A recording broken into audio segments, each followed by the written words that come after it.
Bienvenue dans Le Financier, votre rendez-vous économique quotidien. Voici les titres. Ensemble, la Banque mondiale et la Banque africaine de développement débloquent 47 milliards de dollars, une somme destinée à aider les pays africains à faire face aux effets du changement climatique. En 2017, le taux d'accès à l'électricité au Niger était de 12,22%. Pour changer la donne, le gouvernement a adopté un accord de financement de plus de 100 milliards de francs CFA. Et puis en fin d'édition, nous ferons le point sur les marchés boursiers du continent.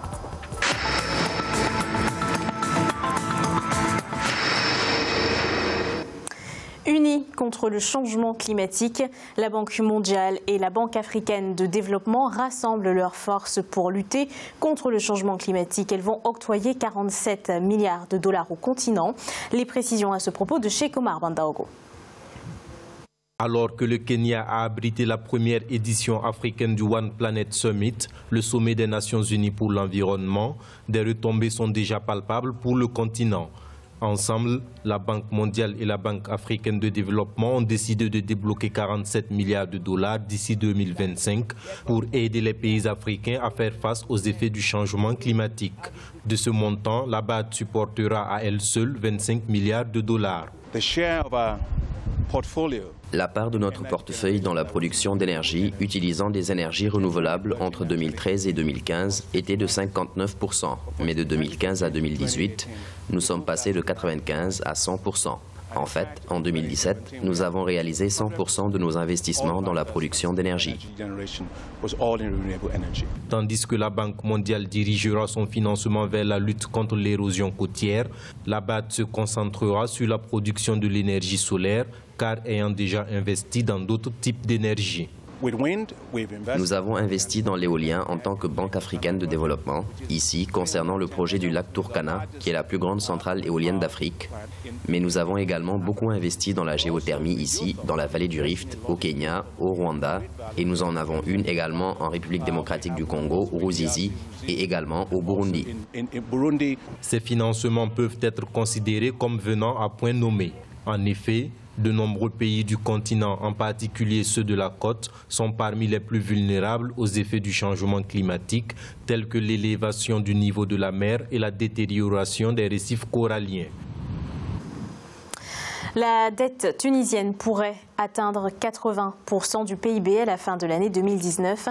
C'est ce qu'estime l'ancien ministre des Finances Hakim Ben Hammouda. Il a souligné l'importance de créer de nouvelles ressources, de réduire l'évasion fiscale et le paiement des recettes de l'État. Pour l'ancien ministre des Finances, la Tunisie traverse la plus grave crise économique depuis son indépendance.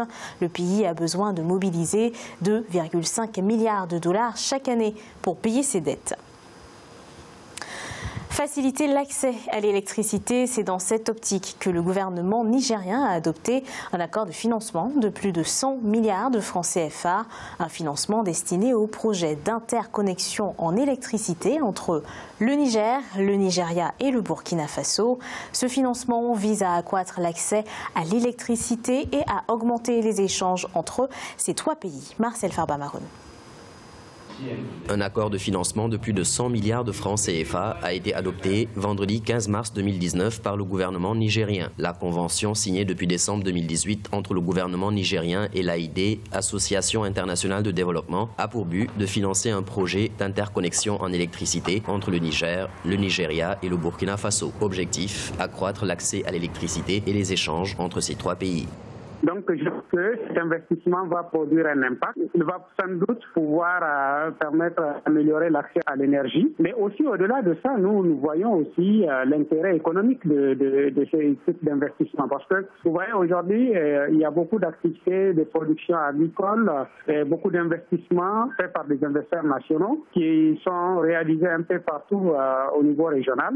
Il est prévu, à travers ce projet, la construction de lignes de transmission, la construction et l'extension des postes, la réhabilitation des centres de distribution entre les trois pays, la mise en œuvre de plans de gestion environnementale et sociale et de plans d'action pour la réinstallation, ainsi que le renforcement des capacités institutionnelles pour le marché régional de l'électricité. Alors s'il n'y a pas d'énergie en quantité et en qualité suffisante, naturellement, la réalisation effective des investissements, que ce soit dans le secteur agricole, que ce soit dans les technologies. Aujourd'hui, il y a beaucoup d'investissements à faire grâce au Niger numérique.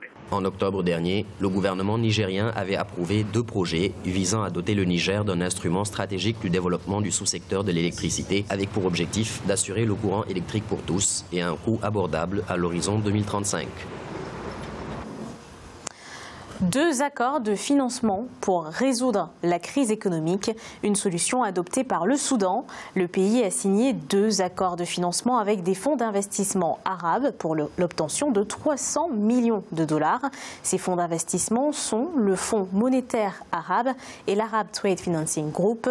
L'économie du pays est dans le rouge. En 2019, le FMI prévoit une croissance économique à moins 1,9%.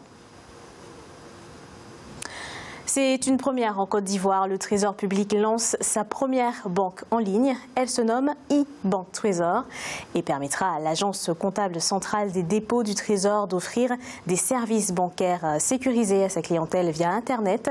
Cette initiative s'inscrit dans le cadre du renforcement de la mobilisation de l'épargne nationale et de l'optimisation des ressources intérieures en vue du financement du budget de l'État ivoirien.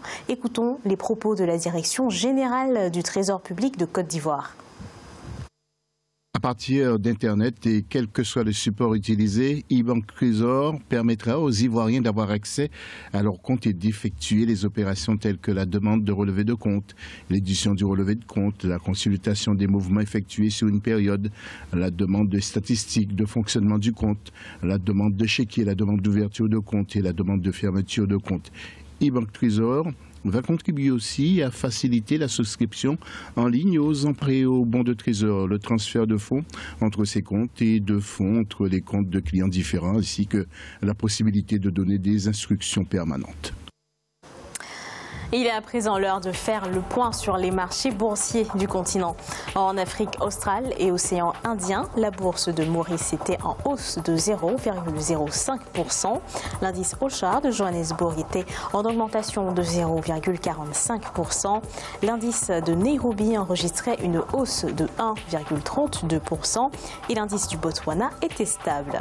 En Afrique de l'Ouest et centrale, la BRVM d'Abidjan était en baisse de 0,38%. L'indice nigérian perdait 0,06% et la bourse du Ghana perdait 0,21%. Et en Afrique du Nord, la bourse de Casablanca était en baisse de 0,20%. L'indice égyptien était en augmentation de 0,28% et l'indice tunisien était en baisse de 0,78%. C'est la fin de cette édition du Financière. Merci de nous avoir suivis. On se retrouve bientôt pour un nouveau rendez-vous de l'économie.